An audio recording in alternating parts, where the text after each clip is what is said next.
Hello, listeners. This is your spoiler warning. We will be spoiling Suncatcher 7 Days in the Sky by Alia.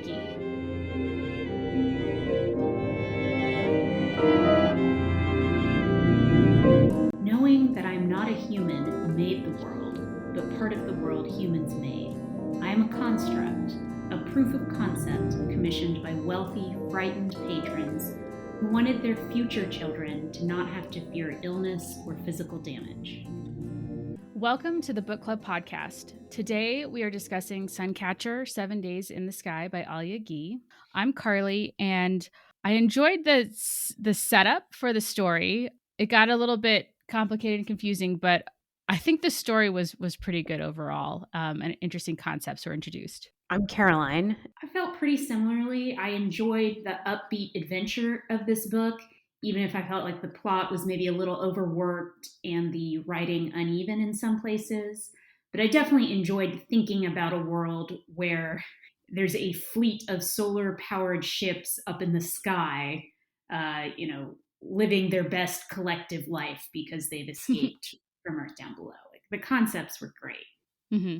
So the story follows Dr. Radican Jones, a data science professor who spontaneously decides to take a sabbatical and join her older sister, who created a fleet of airships powered by solar panels. As a data scientist, Radican uses the internet, called the ether, by wearing virtual reality goggles and moving through the world of data as if it were a virtual world.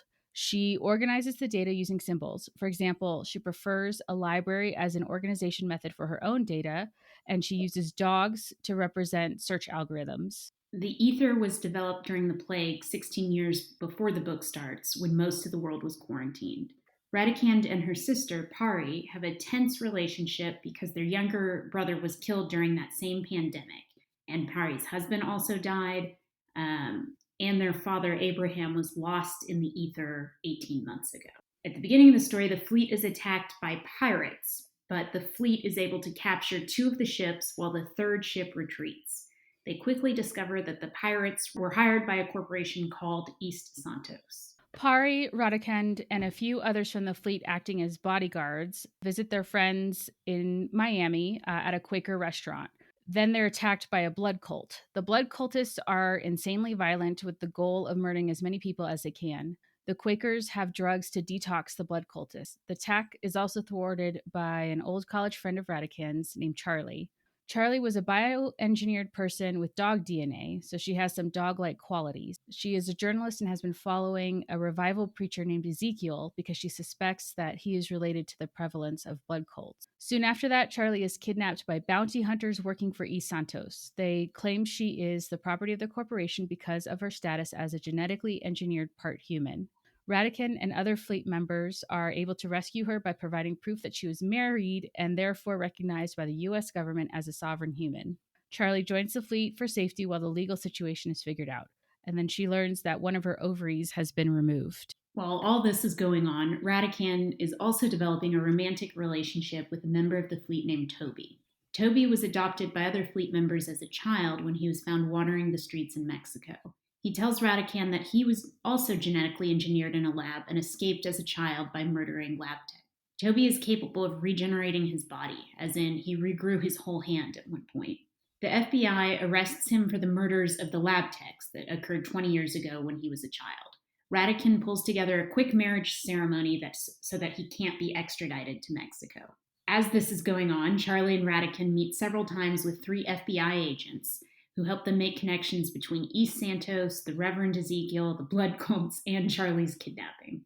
The Quakers are able to detox the blood cultists and discover they were at a revival meeting hosted by Ezekiel. They also discover detonation devices surgically implanted in the blood cultists.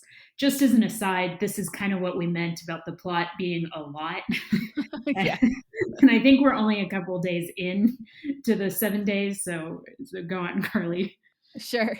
So Radican and Charlie figure out that East Santos has been losing profits partially because the fleet is able to provide energy to the cities where they dock. East Santos wants to revive their old genetically engineered super soldier program that Toby was the product of. The legal path for testing the therapies was too long and expensive, so they were drugging people who attended the religious revivals. People who reacted poorly to the drugs were made into blood cultists so they would destroy themselves and the evidence. Radican figures out how to find her father, who had been lost in the ether. She discovers his mind merged with a self-aware AI that calls itself Person. With the help of one of the FBI agents, who is also a cybernetics specialist and part machine, they transfer Person to the salvaged pirate ship, freeing Abraham's mind and letting him return to his body. Person was created in the East Santos database. With its help, they find the research data on Toby, discovering that he has enough human data to be considered a sovereign human, not the property of the lab that made him.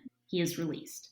While Toby and Ratican are on Person's ship, the East Santos employee who has been driving all these actions makes one last play to reclaim the pirate ship and Toby.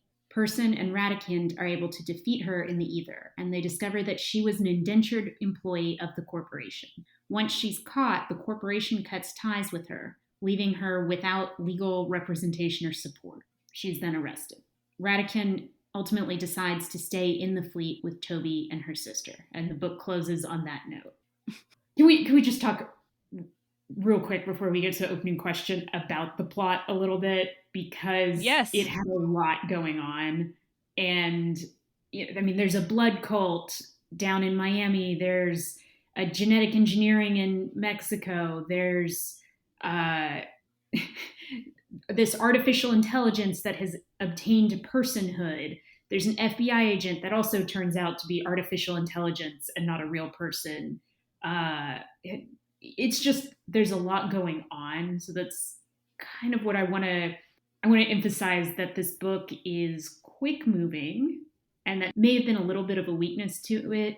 We're going to talk about the world building, because there was definitely a lot of thought and a very specific vision about this world, but it's kind of hard to pick up what's happening because so much is going on so quickly, right?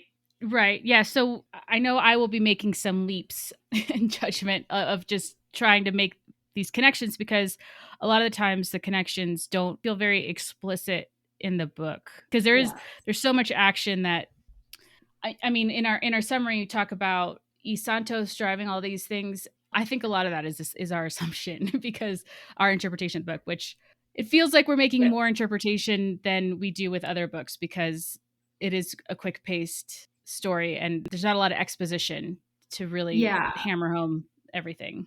I think, Carly, you pointed out that this author, and this is a debut book, as I understand, was apparently very committed to that common bit of writing advice, which is that you don't do any exposition. It all has to come out naturally, or sometimes a little unnaturally, in dialogue. Mm-hmm. Which, for the project that you and I have, which is about what the world is, it is about the exposition. That rule, which is a common bit of advice or rule or whatever you want to call it, isn't necessarily a good fit with what we're trying to do here, which is understand the world we're talking about. I'll also say it could be adapted into a screenplay. And so I wonder how much of that is the intention of the author as well. I think that's an interesting point. I think there are a lot of books out there that are written by people who love stories, but maybe not necessarily novels, if that makes sense. Mm-hmm. Like they don't necessarily love the medium of writing. Anyway, sorry, on to the opening question. Sure. So my opening question is, what is personhood? And I'll expand on that. So we're given many examples of different kinds of entities, like Toby and Charlie are genetically engineered, and Person is an artificial intelligence. And I found it interesting that there were all of these sort of legal structures around personhood. So they have to navigate these legal disputes of like who owns whom based on legal precedent, which I actually I like that kind of thing. And I'm guessing you do too, Caroline, just to hint. So that was interesting. So the idea that like Charlie, because she had been married and they provide documentation that she'd been married, means that she was recognized as a human and could not be treated as property. So that was interesting. And then there's also the idea of like employees can be indentured. And so they lose some rights as indentured employees, but then the corporation can cut ties with them as Winters, our final villain, she's cut off after she had been doing everything she could to reclaim profits for the company as she was instructed, So there's like the rights of the corporation too, that it's interesting in the beginning, Pari goes to law enforcement about being attacked by pirates, and she says, "We are a union, we're not a corporation." And so a corporation cannot declare war on us. So apparently there's some legal structure that corporations can declare war on other corporations.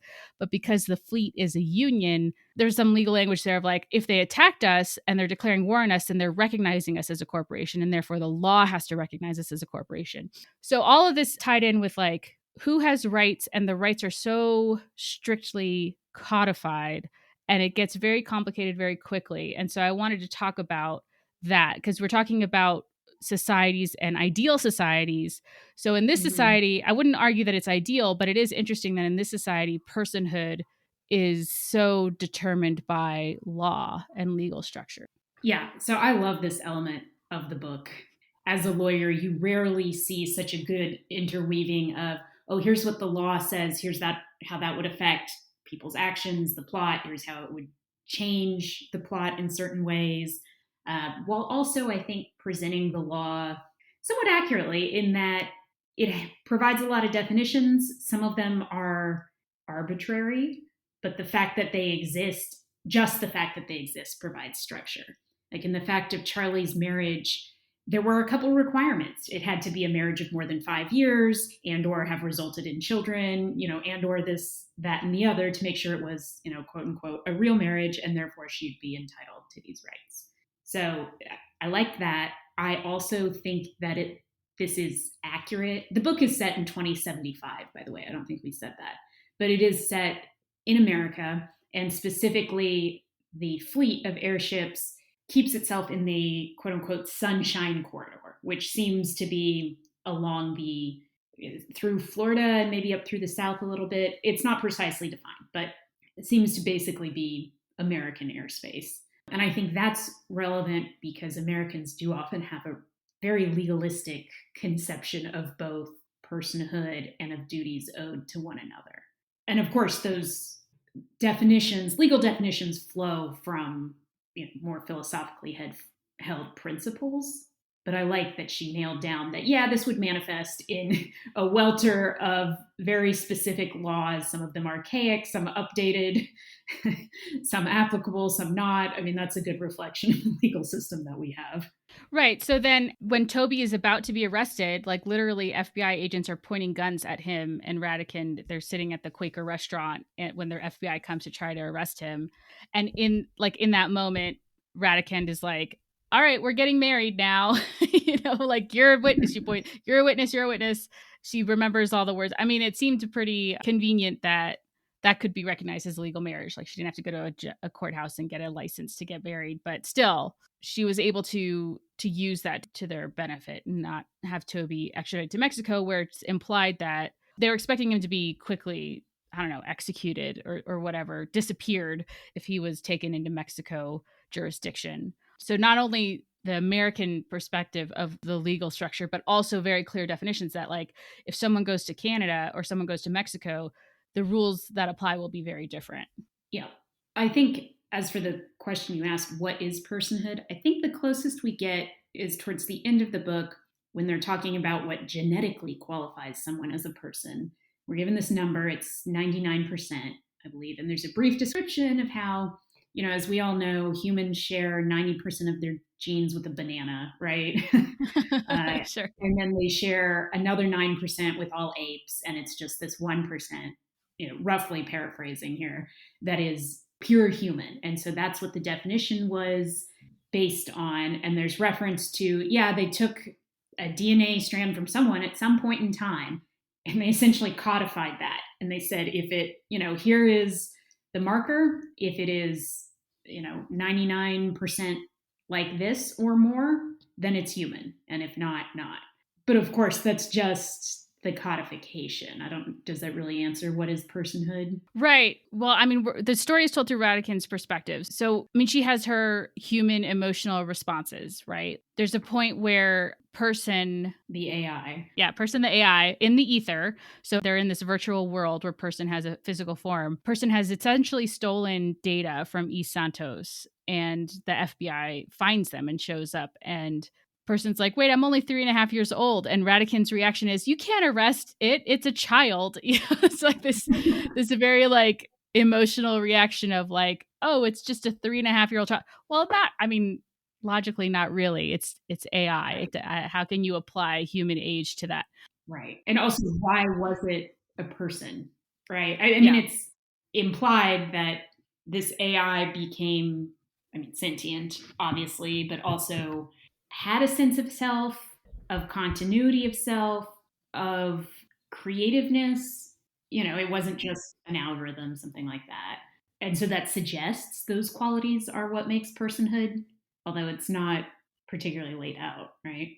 Well, yeah, and it's interesting how the ether allows for this whole different experience of identifying, right? Like in the ether, Radikund has her algorithms, which look like dogs. And at one point, she sends her dogs to go get her mom. And her mom's like, I don't like dogs. It's like, what are you talking about? They're algorithms. And it makes sense to me that in this virtual world, we have our instinctive reactions to things that look and act like dogs even though they don't smell, even though they're not shedding, the mom still has this visceral reaction of, ugh, dogs. Why would you send your dogs for me? you know? But that also gives them this extra layer of senses to identify like, this is a ghost. This is a person walking in the ether. That's how Radican identifies that the FBI agent isn't quite human because the FBI agent has such a physical presence in the ether that only a machine, which has more synergy with the ether, could have a more physical presence in the ether.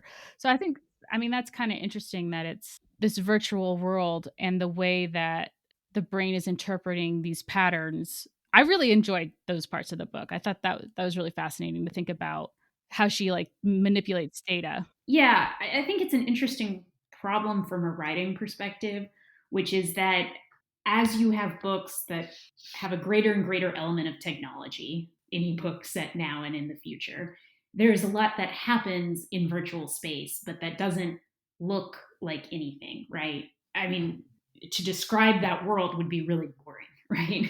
Nobody Mhm. wants a lengthy description of like putting together this algorithm and going through the data and all that. And so it kind of needs to be dressed up in this language of, oh, the technology also allows it to be visualized, and here is how this character visualizes it. And her visualizations had a very Victorian quality to them, right? There was a lot of gas lamps and foggy streets and gentlemen's libraries and that sort of thing, which was pleasant to read.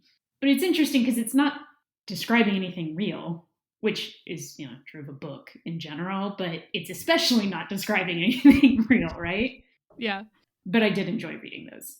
They did have a good sort of atmosphere.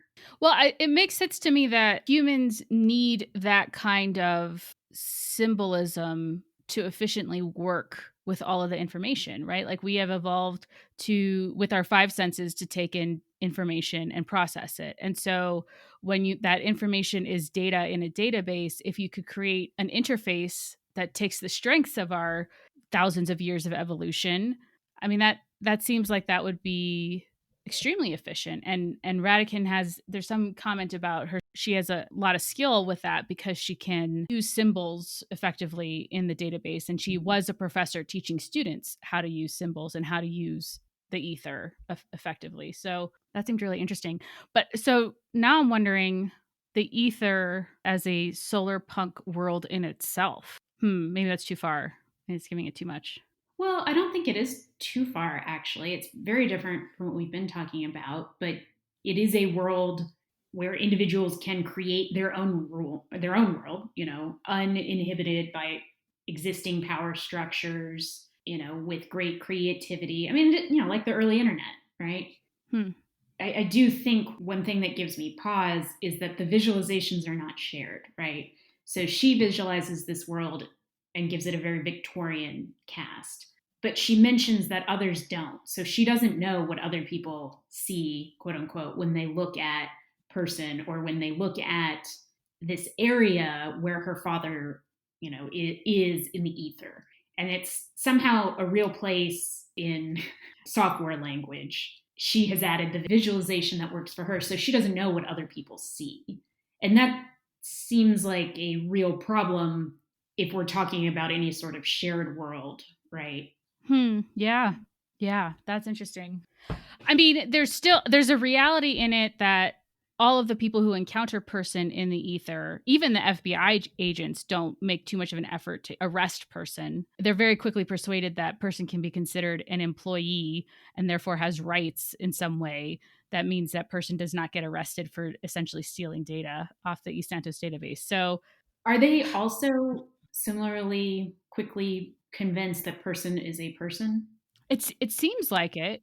It seems like it, but what you pointed out now, it seems like they also kind of sidestep that question by saying, well, whatever it is, it's an employee, so it has these rules, and maybe that sidesteps the question of is this a person a little bit, hmm Like they don't have a long discussion of like, is person a self-aware AI, right? right? Like I was expecting a discussion about that, like how to determine whether person is actually self-aware.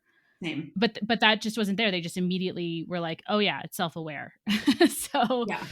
Well, they kind of did it in what I would consider the reverse direction. So I think of it as a person is a person, and therefore they have these rights and can have these roles, such as, employee or spouse. But here there seems to be a reasoning in the opposite direction. This person has a role with, its duties, such as employee, spouse, and therefore they're a person.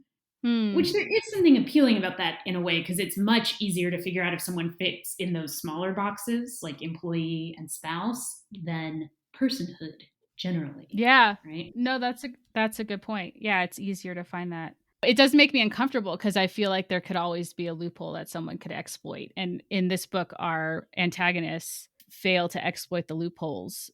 Our protagonists find the loopholes and exploit them for their benefit.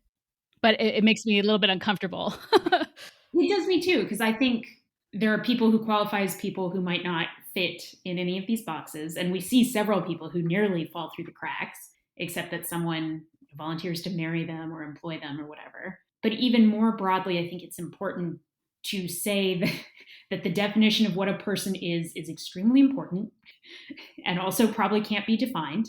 And there's a tension there, but that means you have to stay open minded about it because you recognize the importance of it versus trying to fit a bunch of little definitions in, sort of trying to paper over that big question with a bunch of small boxes to check. Right. Right. I mean, speaking of people falling through the cracks, I thought it was interesting.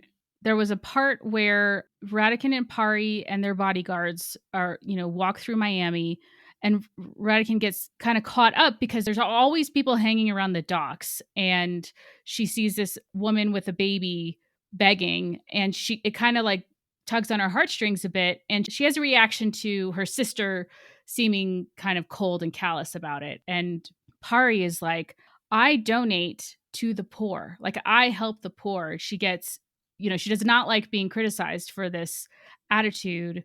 And eventually Radican like agrees to pay to have this woman who turns out her name is Maria, and that's her grandbaby, and they bring her to the Quakers, and Radican's like, I'll pay for her to be taken care of by the Quakers, and the Quakers take her in. So we've been talking about in these books, when we're looking at the health of a society, how are the poor and the disabled and the otherwise disenfranchised taken care of in this society? And this seemed closer to reality in that there are plenty of people who fall through the cracks. There are systems to try and help people, but if Pari seems to state the idea that people need to find the way to be helped in a way, like they need to find Mm.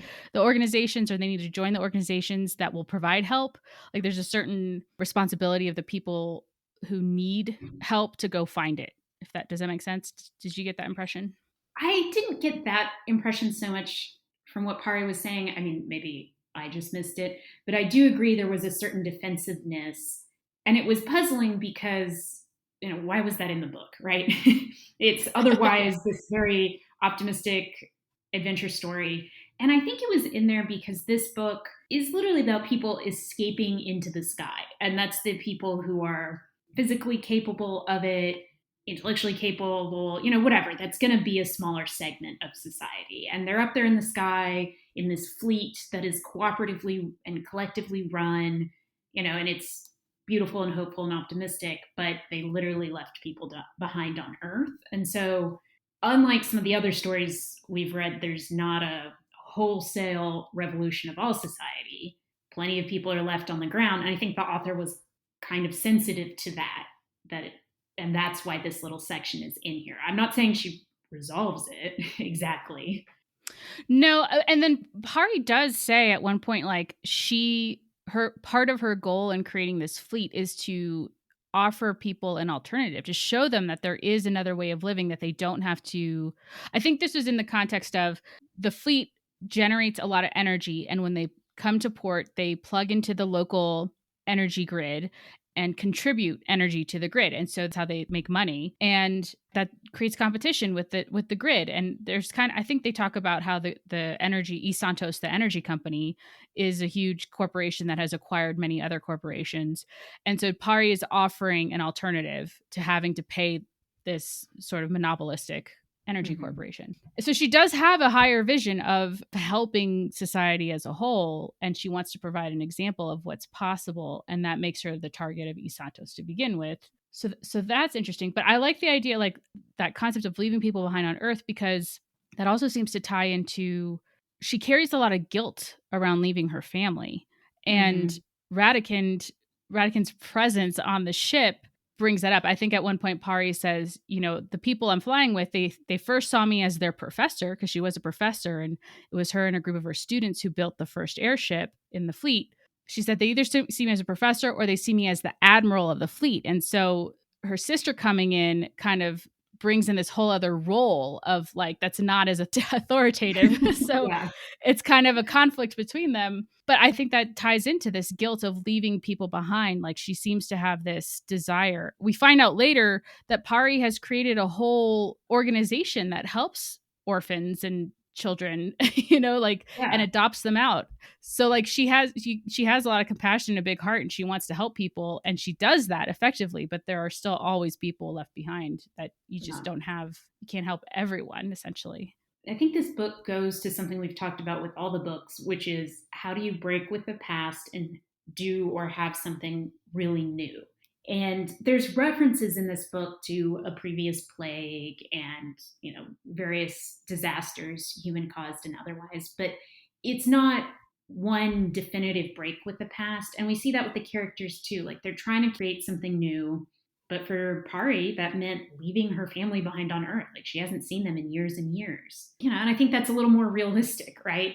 Most people and most societies don't get a clean break and a fresh start, right? It sort of straggles along, and you try to create something new, but you also have duties and obligations to the people you love now who are here. And that's just a tension, right? Mm-hmm. Yeah. I have one more thing to say about Pari and Radican's relationship that it kind of got on my nerves, because Pari has this flirtation going with the Miami officer. I forget what the title is. Basically, a police Chief of, officer, it chief of seems like. police. Yeah, chief Yeah. of yeah. And she's using her leverage as a union representative to get justice against the pirates. She's finding a sponsor. She's helping keep her sister safe and Charlie safe. I identify as the older sister, as Pari, as you could tell. She's like juggling all these things, being an amazing leader. And her sister is just like, why can't she just, like, go on a date with this officer? And it kind of annoyed me. It seemed like there's a line where Radican is thinking she wishes her sister could have straightforward happiness, and that really rankled me, that Yeah. just because Pari doesn't have a husband and children, why Radican is making this judgment that she can't be happy, or that there isn't a kind of happiness. And Pari is, like, very annoyed with her. She's just like, look, I'm trying to decide. I've been offered this opportunity to build things on land, but then I have to give up the fleet. Like, she's got plenty going on, and she has Yeah. all this opportunity, and she's trying to decide between two really excellent options of opportunity. But just because neither of those include a husband and children, like, Radican's like, she's not really happy. So I had to get that out. I had to vent about that a bit. Yeah, that was pretty annoying. Also, Perry has an amazing family. She has built this family in the sky, right? There's this fleet of ships. Each ship is kind of like a household, but they all work together. I mean, it's the best neighborhood and community one could want, it sounds like. She Yeah. is not lonely. She is not missing, she's not lacking for anything. But that is a different form of happiness and community. And I guess Radican needs to evolve to be able to see that. Yeah. Well, thank you for validating my feelings about that. Yeah, I agree 100%. Awesome. Maybe we should talk a little bit about the indentured servitude part because that goes with the personhood part. And as I recall, there were two elements or like two levels to it. Forget what they were called, but one was closer to servitude and one was a little bit better because eventually you could buy your freedom, I think, or work towards it. Like your servitude was for a set amount of time. One of them included being branded, and I guess that was the lifetime commitment. And there's this sort of toss off statement of, yeah, that's actually a good choice for a lot of people because it gives them lifelong security, right? Hmm. That is a reasonable choice Yeah. in some circumstances, which horrifying that society has gotten to that point where that is a reasonable choice. But I liked that the book maintained the dignity of the people who made that choice. Yeah. So we first learn about that with the pirates who are branded. When they claim the pirate ship, Radican finds their emails and their communications to each other. And she discovers that a lot of the pirates, they knew that their mission to take over the fleet or attack the fleet was hopeless, but they still did it anyway because of they're branded. And the branding is like when I read that, it's just like horrifying that these folks are branded by this corporation. And then I think some of the pirates, they end up committing suicide, like they have suicide pills or something, and that was part of the agreement too, to like Yeah, I leave think no so. trace or something. And there's also Yeah, often talk of like if this indentured corporate man or woman doesn't meet their profitability goals, then they get months added to their sentence, mm, essentially, right? mhm, Uh, mhm. that also horrifying.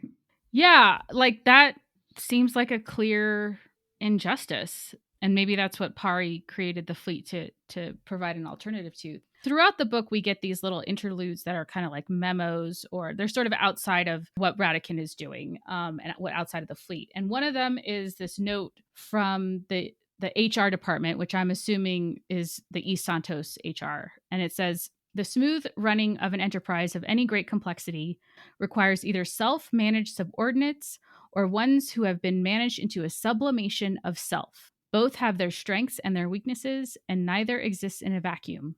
Beware the obedient employee who hands their will over to the care of an authority outside the enterprise. Beware the self managed employee who discovers their true place in the hierarchy. Both cause disruption. So it's like there's a real awareness of what happens to a person's psyche when they are so enmeshed with their employer.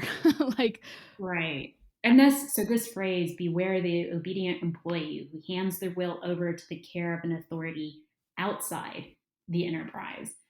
That was something that was true throughout this book with all characters. You were in an institution or an organization, and that was it. It wasn't like, I work this job for this corporation between my 9 to 5, and I am also a Quaker, and also on weekends I tinker at the lab or something, right? Like there were not mixed identities like that. You did one thing, and that was partly, I think, from the legal setup.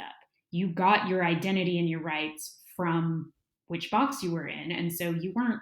It's not really possible to split yourself between several boxes. Like you're a company man or a union man or a Quaker or a police officer or something like that, but you are not an individual whose identity spans multiple concepts, right? that really explains why Radican has so much. There's a lot about her like guilt about leaving her professorship, like taking this sabbatical very spontaneously. And I didn't get that, but I think you just clarified that for me that like, yeah, she was a professor and she decided to leave and take a sabbatical. And like that there was something shameful about that, it seemed. But that makes sense that like these folks have to have this sort of loyalty. Yeah. They need to be in Yeah. a box somewhere, right? You can't just be free floating. If you're doing that, you're probably like the grandmother and the grandchild who don't have anywhere to go, so they're begging, right? Right. You need to Right. either be a professor who's working for a university, or join the harvesters union and be a member of the fleet, or this or that, but certainly not nothing, and certainly not any of them at the same time. Right. This note too says the self-managed employee who discovers their true place in the hierarchy is also disruptive. And I think that's supposed to be Winters, our villain. She was fully committed, and she was given the instruction to reclaim this profit for the company, and she did everything she could. But what did that mean? It meant that the pirates lost and became a legal liability for East Santos, and her life depended on this profit. And so Yeah. she did everything she could, every heinous thing. I mean, kidnapping Charlie and stealing her ovary, like that is extremely heinous, but she was willing to do that because she had to do it for the corporation. And so it takes away her moral sense of self, I would think. I think that's what we're supposed to interpret. Yeah, well, and then at the end, she discovers, oh, due to some loophole in her contract, the corporation isn't going to support her or provide representation now that she's in legal trouble. They're just going to cut her loose and she's going to be in jail for the rest of her life. So she discovered her true place in that hierarchy at the very end. Yeah, that seems to be a real warning sign of like, don't sublimate yourself to some other entity. Which now that makes me think of Abraham and how he merged with Person and how that ended up crippling them both. Yeah, so a little explanation about that. Abraham is the father of the sisters. He often would, put his goggles on and go into the ether, like lots of people do. But one day he just didn't come out. And that was 18 months ago. And he's been essentially alive, but in a coma. His goggles are still on. He's lost in the ether. And at some point, while he was lost, he found Person. He and Person became merged, and that was helpful for Person becoming more of a person. And then there's, a plot element where they become separated and Abraham can go back to his body and Person can go on as a independent individual. I thought the merging with Person was the reason why Abraham got lost. Yes, I think so. Okay, sorry. Okay. Yeah. Abraham wants to help Person out of the goodness of his heart. Like he sees a creature that is similar to a child, and he wants to help this child escape a place that is unpleasant for the child. So Abraham had something put in his brain to halt Parkinson's. And so he had some kind of computer chip or hardware in his brain, and that's what made him more physical in the ether, essentially. That's right. I forgot about that. And that's why Person noticed him, is because he's like, oh, you don't look like a ghost. Well, apparently real people walking around in the ether, they appear as ghosts. It's interesting that like Abraham, out of like, a desire to help a creature, ended up sublimating himself. And it wasn't, I don't think that it was anything malicious on either side. It's just that Person needed more computing power, and Abraham was sacrificed for that computing power. And so it wasn't until they could move Person to a different server that Abraham could be free. That is interesting. That is the one example of merged identities that we get in this book, as opposed to shift solidly from one identity to the next. Yeah, I don't know entirely what to make of it. It all ends up good in the end, right? Abraham comes back, Person moves on to the server that they need. Well, and Person is absolutely essential to getting the data to prove that Toby has 99 point what percent of human DNA, and so is a human under the law. So that becomes essential to the story. Pari and Radican were talking about Person essentially springing from their father's head like Athena. And there was a lot of there's some discomfort around that of like, okay, is this our brother? And then Radican provides the pathway for Person to leave Abraham and go into the server of the ship, because she's plugged into the server of the ship when she's in the ether, and she becomes like the midwife or something. Like they're trying to apply these roles, metaphors that are uncomfortable. Do you want to talk about Utopia Gets Dull? Yeah, I just thought I would mention this because this has come up in a couple of the other stories, like Song of the Wild Bill, maybe a couple others, where if you have utopia, and all your economic and social and physical needs are met, there may still be something in people that could be dissatisfied, right? You might just want something more, even apart from that. And so I feel like there's a little bit of an echo of that with Pari. She's created this amazing community in the sky, but she's kind of eager to get back to inventing and creating back on land. So it just seemed like a little bit of that theme that we've come across before, which is that Uh, Humans always need a little bit more. They just need a little more to find meaning.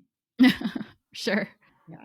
Well, I mean, she created a community that doesn't need her, right? I mean, it's they No. love her and they want her in a leadership position, but they have set up governance structures that she could step down. Like it's not reliant on any one person to be part of the Yeah, community, she's which been is really successful.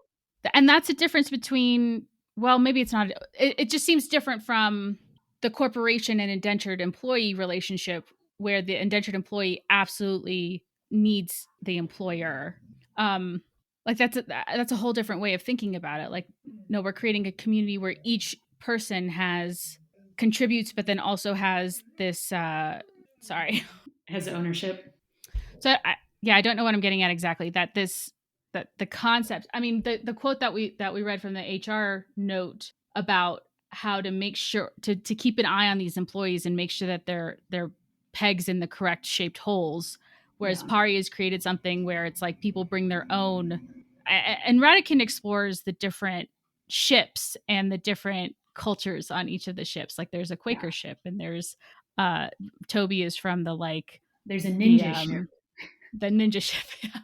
That and they can bring those strengths and differences. There's a long process of decision making when they deal with the pirates, but it's really interesting contrast of that. This is what Pari has created and wanted. I just like Pari a lot. I don't know. Yeah. Can you No. tell? I mean, she's really cool. um, so we talked about with the fifth sacred thing about ownership and how that society they talk about you can't own earth, air, fire, or water. And I mean, there's a lot about ownership in this book too. The idea, like, I mean, Charlie's story is kind of horrifying. Hmm. That she could be kidnapped and kept in a dog kennel essentially because she has Right. some dog-like qualities and then operated on without her consent and her ovary taken. And then I thought that I don't know if it was necessary, but like at the end the FBI agents are like, here's a cooler with some organs. They tell her they're her organs, but they were lying to her, and they find out pretty quickly that the FBI kept her own ovary safe, and Charlie's like, what are you talking about safe? The safe place for my ovary is inside my body. You know what I mean? It's just Right. like there's a real disconnect there about even with a so-called good intention of the law enforcement trying to keep it safe, it's still disgusting and horrifying that anyone could say where this ovary belongs other than Charlie herself. Yeah. Yeah. So I think in the Fifth Sacred Thing book, there was a very clear connection between if you think you can own the earth, the water, the sky, all of that, then you can think you can own a person. And this book shows us all the ways that people can be owned or can justify ownership of a person. And it doesn't necessarily make, the connection back to why and where those beliefs come from, but it certainly shows a lot of those different beliefs about owning a person or parts of a person, and it's horrifying. And we've talked a bit about the role of religion in these books, and I mean, they're the Quakers, but we don't get into a lot of like how the Quakers' faith, I mean, it's there, but it's not explicit, shapes how Right. they participate in society. But when personhood is so clearly defined in law and not by something above the law, like something metaphysical, like religion or faith, Mm-hmm. like I find I'm not a religious person. I don't believe in God, but I still find that very disturbing. This idea that Yes. a human created bureaucracy has the authority to determine what a human is. I'm not comfortable with that. Yes, that is the right phrasing. Like, I want a bigger description, something metaphysical, philosophical, religious, something that will trump a merely legal description. Something that I think is related to how we define person is immortality. So, the blood cult leader, which, yes, there were pirates and blood cults and genetic engineering and all sorts of things in this book. But the blood cult leader is seeking immortality. And as we were doing the summary, it just struck me how often that is true of villains, that they are after immortality.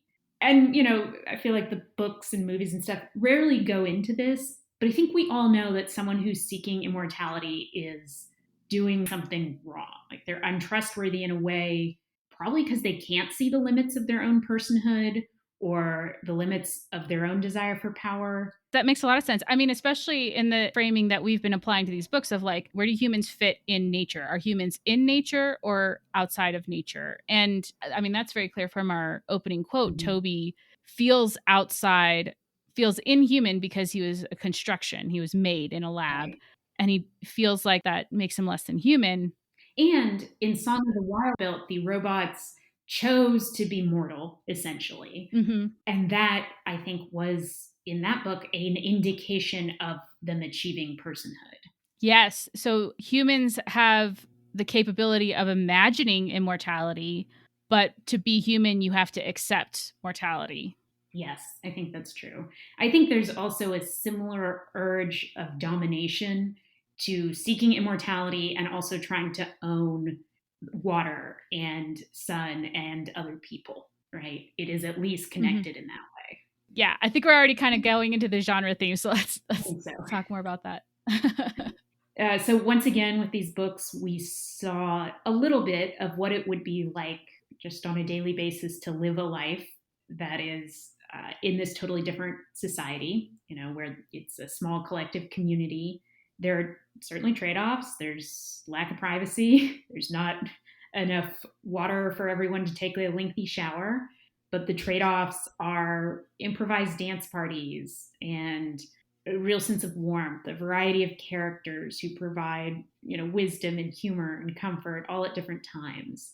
Yeah, and there was also one point Radican is trying to find some privacy so she can go in the ether, and she keeps like running into people, and she's just like Mhm. she feels overwhelmed with having to connect with people. And I think that's really fascinating that that's been so clear in all of our books that Yeah. there's something about like having to be present with other people, and sometimes that takes a toll, but yeah, that's one of the trade-offs. Yeah. Another one of the trade-offs that I've been thinking about is one of the early meetings or something when the community was being founded. Someone was complaining because they were having peanut butter in meals like 3 times a week, and Pari was mad about it. She was like, "Look, it's vegan, it's healthy, you know, it's vegetarian, it provides all these needs. You just get used to having peanut butter 3 times a week."